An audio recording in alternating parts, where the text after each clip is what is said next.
hello po mga kapambira, good morning, welcome back po sa ating channel, Brother Jose. At ngayon po ay nandito po ako sa bundok.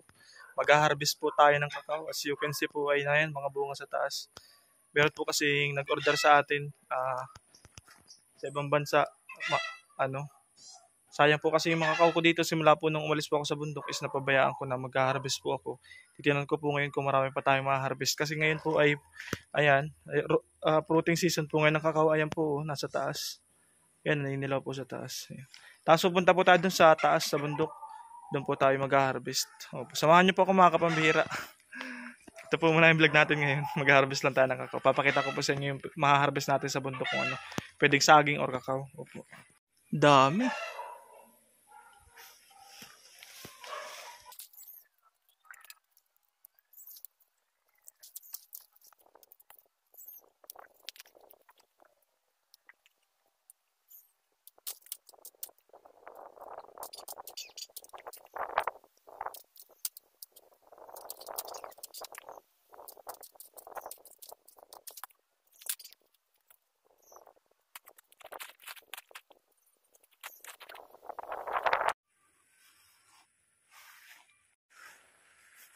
Ayan, samahan niyo po ako mga kapambira. Ahon tayo sa bundok. Kinuha ko po muna nasa may tabing bahay. Pero mas marami po tayong tanim doon sa bundok. Ayan natin kung may ano pa. Kasi wala na po tayong ano dito eh. Wala po tayong caretaker doon sa bundok natin. Napapabayaan ko na rin po. Kaya nga po nag-iisip ako mag-farm vlog. Para masikaso ko po yung bundok. Kasi sayang naman po yung lupa na meron kami. Eh di ko naasikaso.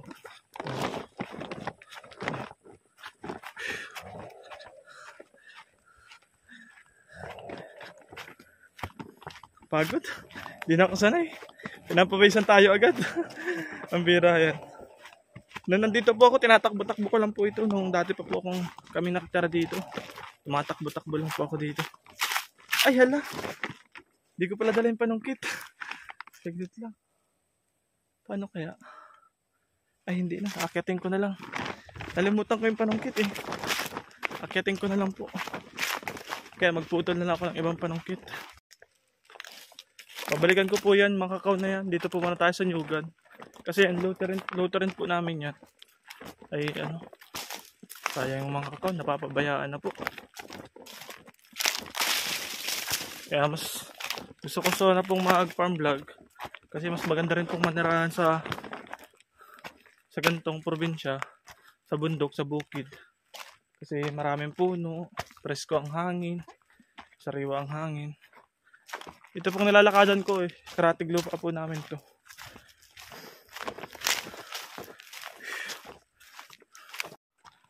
Yan. Sobrang laki po ng bato dito mga kapambira. So,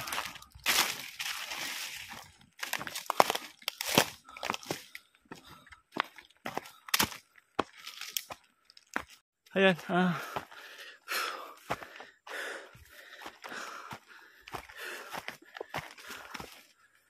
Po ang buhay sa bundok.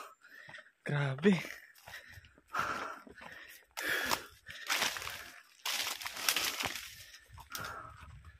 Ayan po, may mga bunga po mga kapambira. Kaso hilaw pa siya. Ayan o.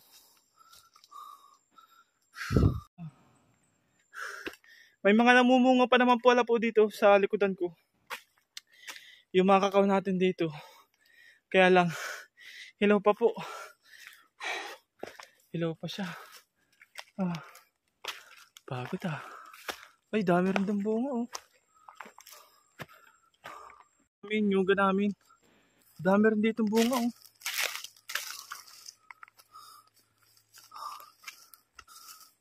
Ayan mga kapambira oh.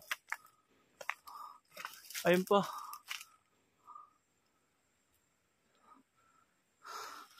Ay, hindi pa pala siya hinog. Babalikan pa po natin. Ayan. Hindi pa pala po siya hinog mga kapambira. Yung mga kakao natin dito. Ito pa oh, ay ang lalaki.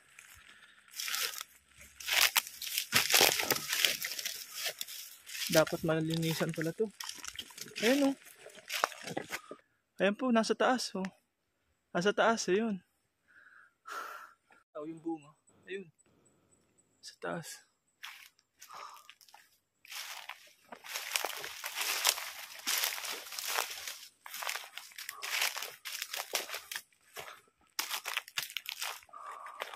Sayang yung mga kakao, napapabayaan ko na po.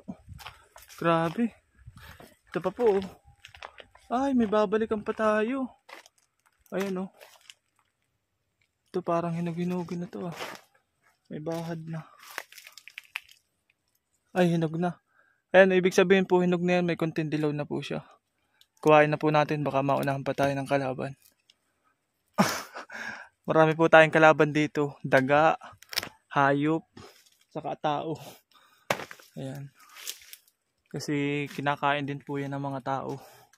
Mga bata, yun umaahon po dito sa bundok. Ayan, pabayaan na. Grabe. Ayun, may lansones din kami dun oh. Tinan ko baka may bunga yung lansones.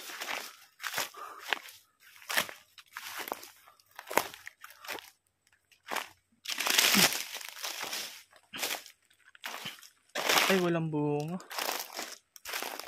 Ayan po, lansones po yan. O, yung green na dahon. Ayan, lansones po yan o. Ayan. Walang bunga. Dami na rin pong namatay na kakao. Katulad po nito. Puno po ito ng kakao. Namatay na siya. Punta po tayo sa bandang ibaba.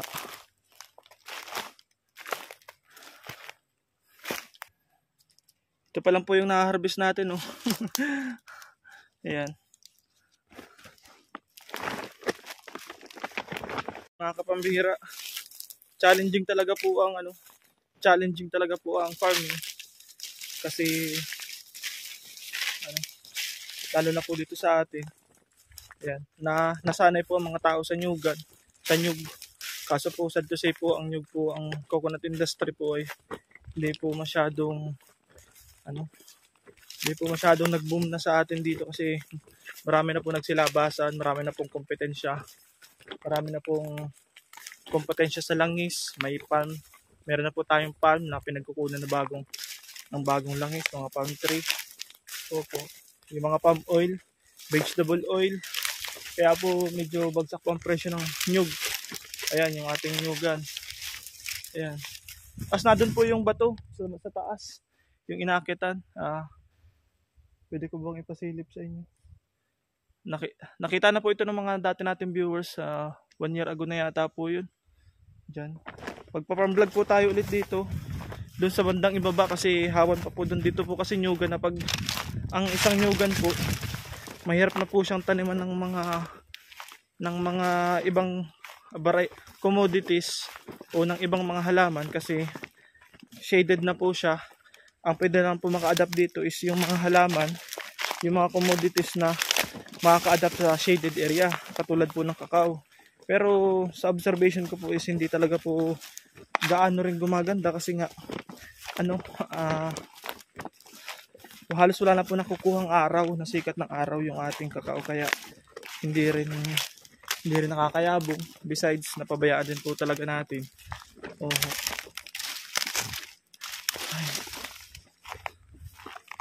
Sana may makuha tayong saging. Kasi wala po tayong caretaker dito ay nag-harvest lang po dito pag may harvest na po nyug, pag tumigas na po yung nyug. Yun naman po ang good side ng nyug. Hindi ka masyadong nag-i-invest ng mga inputs mo. Wala kang masyadong inputs.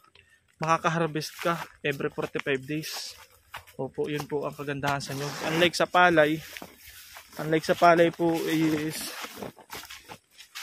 magtatanim ka talaga, mag-aangapital ka sa mga fertilizer. Dito, ito pong nyug, mag-aantay ka na lang. Pakatanim mo, after 7 to 10 years, magsisimula na yung mamunga. O ganun katagal. Pero once na namumunga na po yan, kunting linis-linis ka na lang. Yun nga lang, hindi po kalakihan yung ating pwedeng kitain. Unless meron ka pong daan-daang ektaryang nyugan. Pagod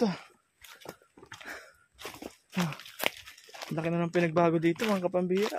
Bulas na. Gubat na po yung ating nyugan. Ayan. Pupunta sa baba. Sa baba po. Parang may nagkukupra doon ah.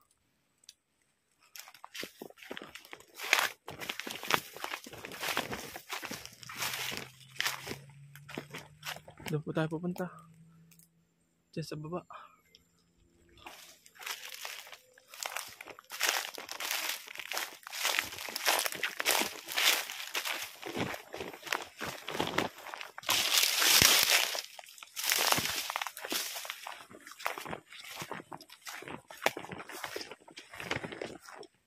Ganda po ng bulaklak oh.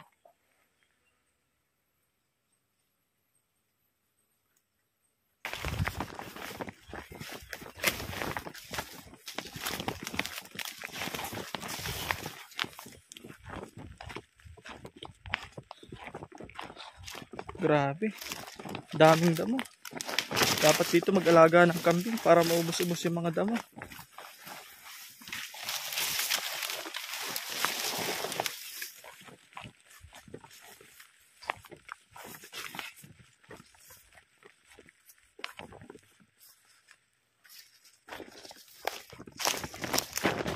Yan, dyan na po tayo bababa sa labak. Paglalagas po dito, yung mga nyug po, pinapagulong na lang po dito sa bangin na to. Tapos doon na lang po pupulutin sa baba. Doon na po sila gagawing kopras.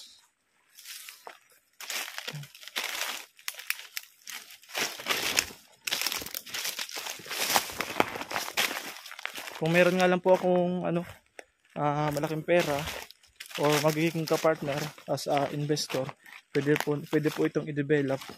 Opo, kasi maganda po yung location niya.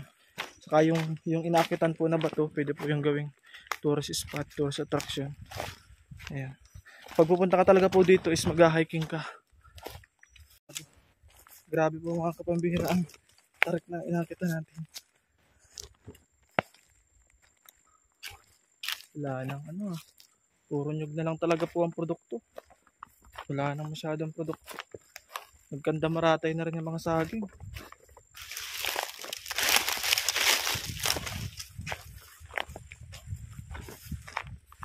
Ito na po yung fish pan na wala na talaga. Fish pan na walang laman. Fish pan na walang fish. Buti may tubig pa. Ayan. Tignan po natin yung mga kakao ko dito kung may bunga pa. Oo, may nagbubuko.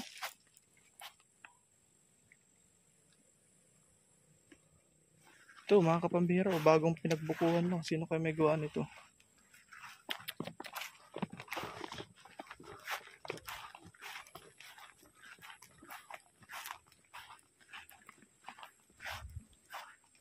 Dito po tayo sa punta pala dito sa kakawan.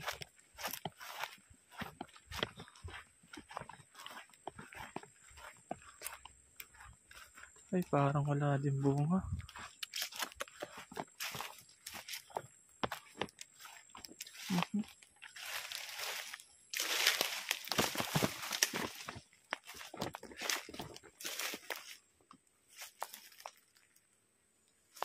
Ayan, gubat na po mga kapambihira. Ito po yung mga tanim kong mahogany oh. Mahogany.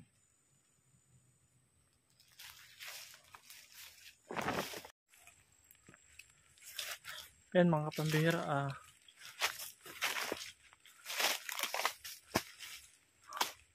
ay wala nang bunga. Bulas na, gubat na po mga kapambihira. Ayan oh. Gubat.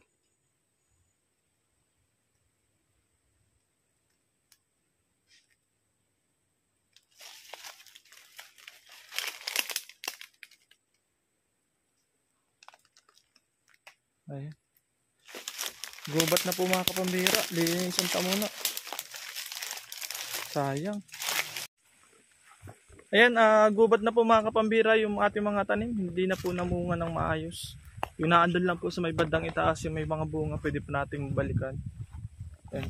Sayang po yung ating mga pinagpawisan dito. Ayan. Hindi po natin masyadong napapakinabangan. Saka po yung lupa masyado pong yan, mga bakan. Ito po dati yung space po niyan is mga taniman po namin ng gulay. Opo, nung mawala po yung lolo ko, di na po ako nagbundok. Mga ilang taon lang po after mawala yung lolo ko, Mga isang taon lang yata po yun. Umalis na ako sa bundok. Siyempre, sulo-sulo tayo dito. Binata pa po tayo that time. Ngayon po nare-realize ko na mas magandang manirahan dito. Saka nasasayang po yung pinagkatiwala sa atin. Oo. Pwede po tayo dito mag-alaga ng mga native chickens, mga native pig. Tapos vegetable production din. Pero mas maganda po, mas hilig ko po yung mag-alaga ng mga hayop. Ayan. Ito, puno rin po ito ng kakao. May mga bunga po siya, pailan-ilan, kunti lang. Ayun, mayroon din, oh. Mga ano, oh. Uy, may bunga rin ko. May mga bunga yung kakao, kaso maliliit pa. Ito po yung ating mulberry. Ay, ano? Madre de Agua. Dumami naman pala sila. Ayan. Mga Madre de Agua po yan. Pangkain po yan ng baboy, saka ng manok. Pwede rin. Ito po yung mga cacao trees na walang bunga. Kaya hindi namumunga kasi kulang na sa alaga. Ito rin po. Ayun, may mga bunga sila, oh. Ayun, oh. Oh, ayun, oh. May bunga siya. May bunga. Ayun pa. Oh, may bunga, oh. Sayang. Sayang po yung ano, yung ating mga tanim. Hindi natin naasikasong masyado. Tingin po tayo dito sa sagingan. Baka meron tayong matibang saging. Nagdaan lang po kasi talaga ako dito. Actually, galing po ako Kalaana. Dumaan lang po ako dito sa bundok. Saglit lang. Para mag-harvest nga po sana ng kakao. Kaso wala tayong ma-harvest na madami. Pero marami po tayong pwedeng sa mga mag-order po ng kakao, marami po tayong contact nun na pwede nating mabili. Opo, tapos ipaprocess ko po personally. Process ko siya. Egi pang mamayabas. Gubat na talaga po. Ay, may mga saging, oh. May mga bunga pa ang saging, oh. Oh, may bunga pa. Gubat na. Ang bihira. Yan. Ito pa, oh, may bunga pa. Baka makatiba tayo ng saging. Aron, oh, may nakatago dun, oh. Ayun. Ayan po, mga kapambira, oh. Oh.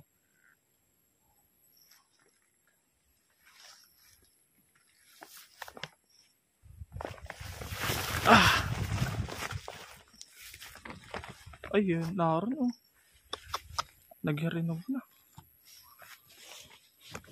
Ayan po, mga kapambira, oh. Oops. Ayan, naghirinog na. Titibain po natin.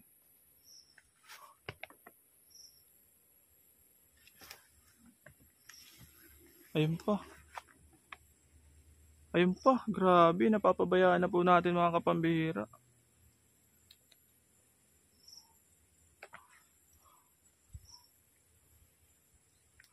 Tibain po muna natin yung mga saging. Tapos, uwi na po tayo kasi hapon na rin. Nanghinayang po tayo dun sa mga tanim natin. Kakainin lang po yun ng ibon o kaya kukuhain ng mga ibang taong nagugutom. Tara po, samahan niyo po ako. Bira, yan. So, ayun na nga po guys. Nakatapos na po tayo magtiba dyan sa mga palibot. At ito po yung mga nakuha natin. Sobrang dami po, mga kapambira. Di ko alam kung paano ko ito dadalhin pa uwi. Pauwi sa bahay. Ayan. Ito po siya, oh. Po, mga kapambira, yung ating na-harvest. Yan, nagkandeherinog na. Sayang po, mga kapambira, oh.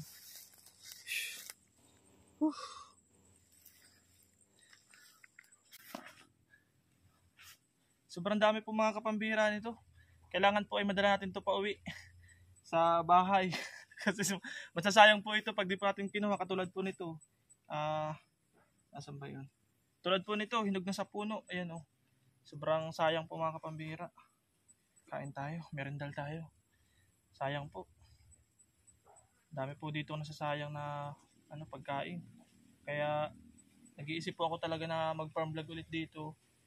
I-cultivate po ulit itong lugar na to. So kasi nakikita po ninyo, yan, puro mga damo-damo na lang po yung palibot. Tamis.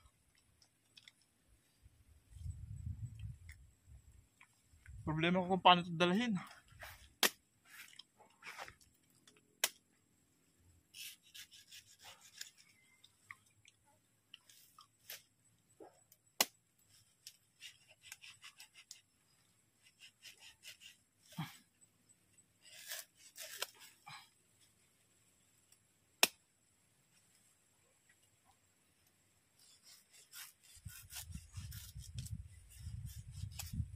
Wala po kasi tayong dalang maliit na kutsilyo, kaya pinuputol-putol ko na lang po yung mayangan para mailagay po natin sa sako.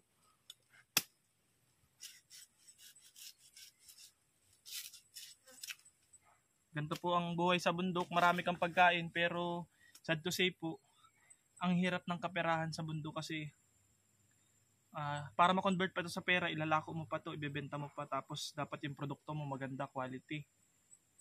Kasi kung ganito lang po, maliliit pa po ito, hindi pa po ito quality products. Natural lang po ito, mga native lang po ito na Latordan. Tapos yan, may mga bitak-bitak pa, na overripe na nga yung iba. Yan. Hindi na po ito papansinin sa palengke kasi reject na po ito. Yan, marami na po kasi mga bitak. Grabe, sayang. Kasi nung bago po ako umalis dito sa bundok, nagtanim po ako dito ng almost 200 na pirasong puno ng mga saging. Nagplantation po ako ng saging dito, kasabay po nung ating pagkakambing. Yan.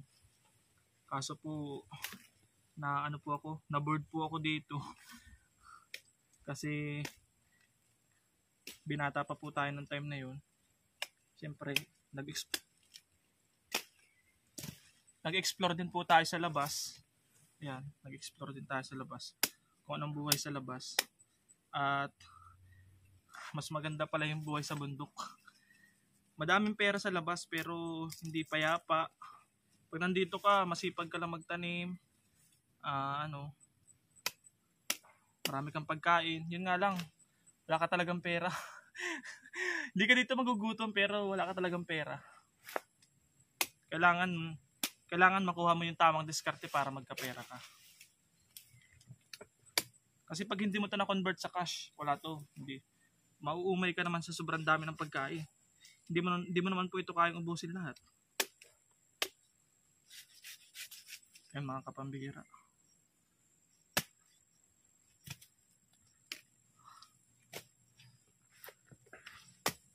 Sayang eh. Sayang po talaga. Katulad po nito, laki oh. Sayang lang po. Narinog na.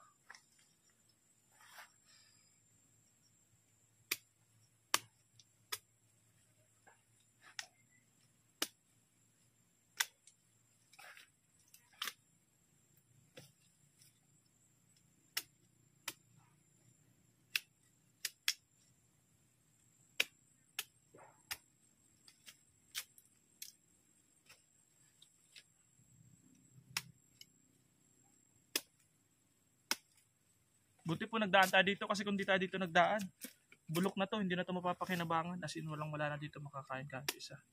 Kakainin na po ito ng mga ibon, ng tao, ng ibang tao. Ibang tao na pa makikinabang nito.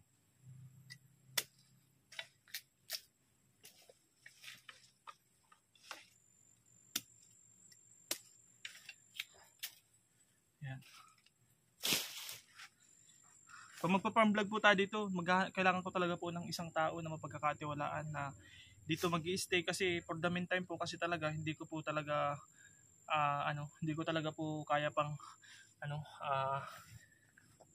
manirahan dito sa ngayon kasi meron po tayong pamilya. Opo, meron po tayong tinataguyod na pamilya. Dalawa na po yung baby natin at hindi pa po advisable na dito tayo tumira. Opo. Unang-una, malayo po sa hospital. Yan. Malayo po sa hospital. Yan po yung mga reason. Yan. Tapos, malayo rin sa kabiasnan. Saka po, alagaan po yung mga baby natin. Siguro po kapag nag-aaral na, makakatutok na rin po ako dito. Sayang po kasi talaga. Kung meron lang po akong meron akong magiging investor dito para makapag-sosyo sa pagpa-farm. Opo, willing po ako doon, open po ako for business partner. dito po sa ating bukid, mag-aalaga ng mga hayop. Opo, basta pag-uusapan po natin kung paano 'yon. Opo. Ito pong lupa po kasi namin talaga is bakante. Yun lang yung mga nakita po ninyo, yun lang talaga po ang laman ito. Mga nyug lang, saka yung mga konting saging. Ganda oh.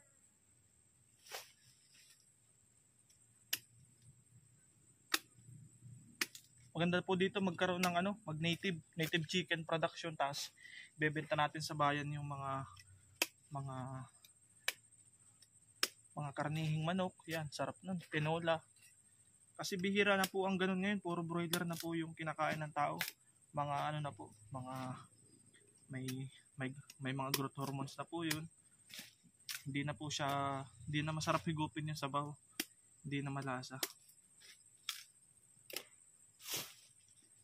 Ito, hinog na oh.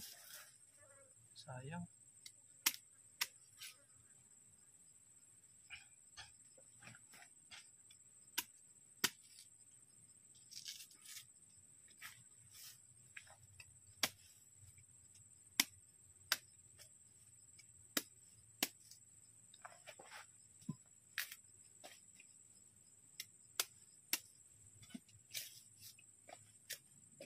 Tira ko na po yung maliliit para pagkain po ng mga ibon. Tatapon ko na lang po dito sa damuhan.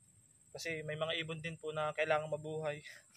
Yan. Kaya pag magtatanim ka po talaga, expected mo meron ka para sa mga hayop. Pag magtatanim ka, meron kang para sa mortality. Kaya dapat marami kang pasobra pa nagtatanim. Expected mo na yun. Kung may mawawala. Kasi may mga nagugutom din tayong mga kababayan. Meron din po dito pumupunta. Oh. Ng mga naghihirap din naman po, kaya yun, napipilitan po silang Pero sabi ko naman, magpapaalam sila kasi pinagpaguran din naman po natin ito. Yun nga lang, as of now talaga, yan o. Nakaharvest pa rin naman tayo ng tinanim natin. Totoo pa rin po yung kasabihan na kapag meron kang itinanim, meron kang aanihin. Hindi talaga po yun mabibreak.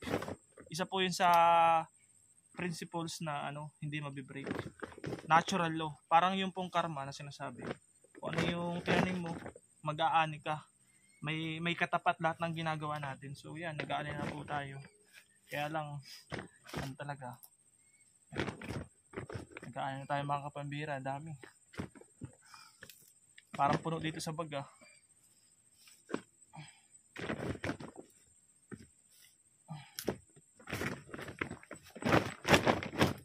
Puno, pambihira yan.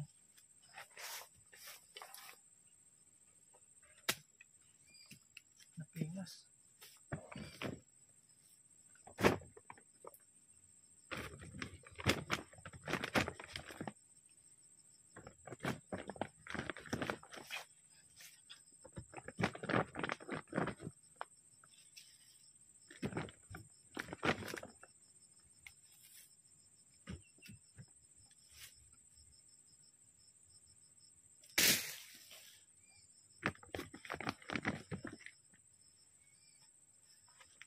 Ito pong itong mga overripe na to, pagkain na to ng mga ibon, iiwan ko na po dito. Kainin na natin yung iba. Sarap eh. Ayan, mga hinog na po sa puno. Kapo ito, wala po itong mga fertilizer na in-apply tayo dito. Oh, yung lang po yung mga, kasi ginawa ko po itong grazing area ng mga kambing natin dati. Ayun, wala na yung mga kambing natin dito. Yun, tumaba yung mga halaman dito, yun, including yung mga damo. Isa po sa indicator na mataba ang lupa is mataba yung damo.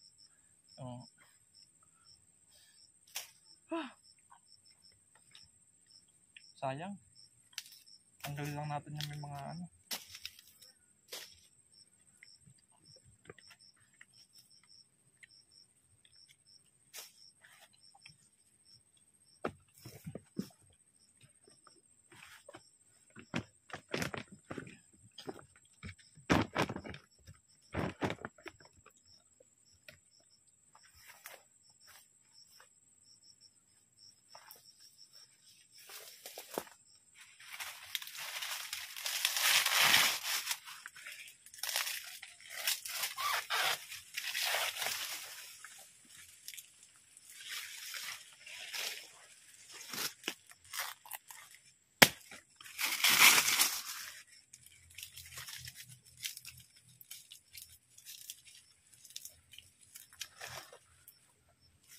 Makauwi na po tayo mga kapambira. Ang dami na tayong na-harvest.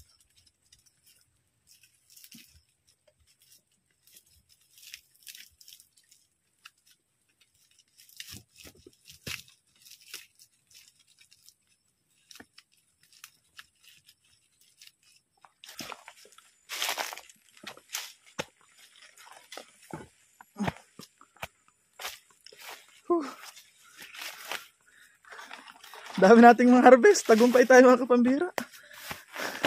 Kahit mapagod.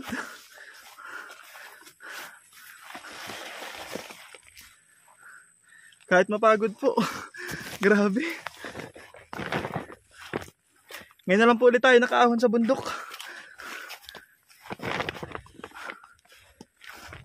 Buhay bundok muna tayo ngayon. Ganito po ang buhay bundok. Ayan. Sana po makaano tayo dito, makapagsimula na po ulit. First project natin, mga native chicken. Magne-native chicken production po tayo dito. Kasi malawak yung area. Marami sila makakain ng mga insect. Yung mga native natin. Whew.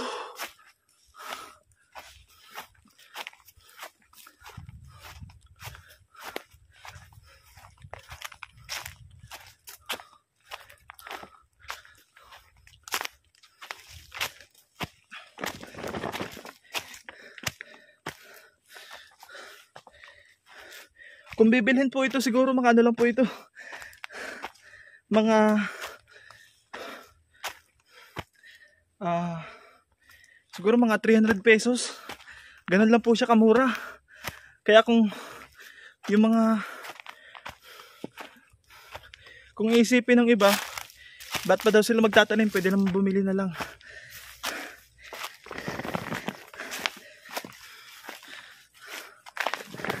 Pero mas masarap kainin po yung sariling tanim. Saka yung alam mong natural, yung kinakain mo. Hindi na tayo sanay ha. Paahon po kasi.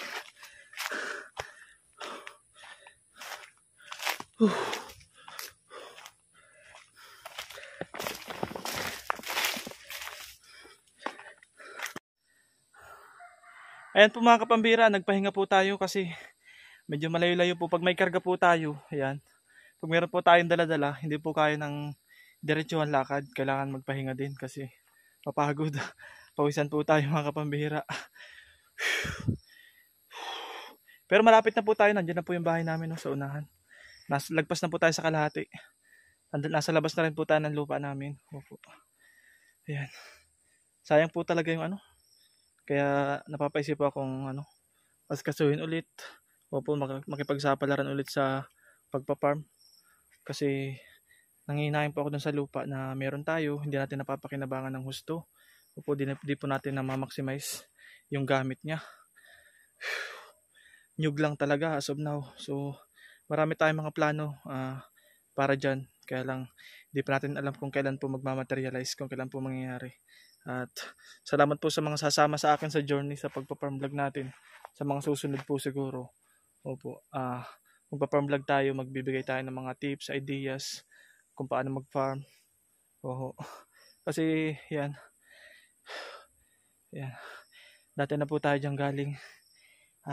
Umalis lang tayo kasi naghanap tayo ng ibang kapalaran. At nais natin bumalik. Pero hindi natin pwedeng pabayaan yung pamilya natin. Ano lang tayo. Kumbaga, tututukan din natin to. Hindi natin sasayangin yung lupa kasi sayang yung lupa. Kayamanan po yun. Masasabi kasi andyan yung mga pagkain, mga likas na yaman na pwede natin makuha. Opo. Kahit may pera tayo, kung wala tayong mabibiling pagkain, wala rin pakinabang yung pera natin. Pero kung may pera tayo, kung may pagkain tayo, kahit wala tayong pera, mabubusog tayo. Oo. Ayan po yung logic doon. So, sabi rin po ng lolo ko dati, di na daw ako mag-aral, huwag na daw ako mag-aral, kasi marami na daw pagkain dito sa bundok, mabubuhay na daw. Totoo nga naman. Opo. Totoo naman kung pagkain lang talaga po ang pag-uusapan, lalo na po ngayon, kapag dumadanas ng mga calamities, pagkain talaga ang number 1 na pinagkakaguluhan ng mga tao. Mga relief. Pero pag nandito ako sa bundok, nandito ako sa farm, opo, Hindi ka makikipag-agawan ng relief kahit wala kang pera pero madami kang pagkain. Hindi ka magugutom kahit magkaroon ng mga dilubyo o trahedya sa labas. O di ka dito magugutom, masipag ka lang, marami ka lang itinanim. Kahit magbagyo man, kung meron ka mga root crops, matitira yan sa ilalim ng lupa, di yan masisira. Makakain pa rin natin yan. Yan, tara po mga kapambira, uuwi na tayo at maraming salamat nga po pala sa inyong panonood sa ating ano na to, adventure. Adventure po ng pag-harvest natin ng mga produkto sa bundok. Yan po yung ating natagpuan. Yan, saging lang. Ayan, thank you so much po at salamat po sa mga sumusuporta sa ating channel. God bless you po at see you on my next vlog. Bye-bye. Whew.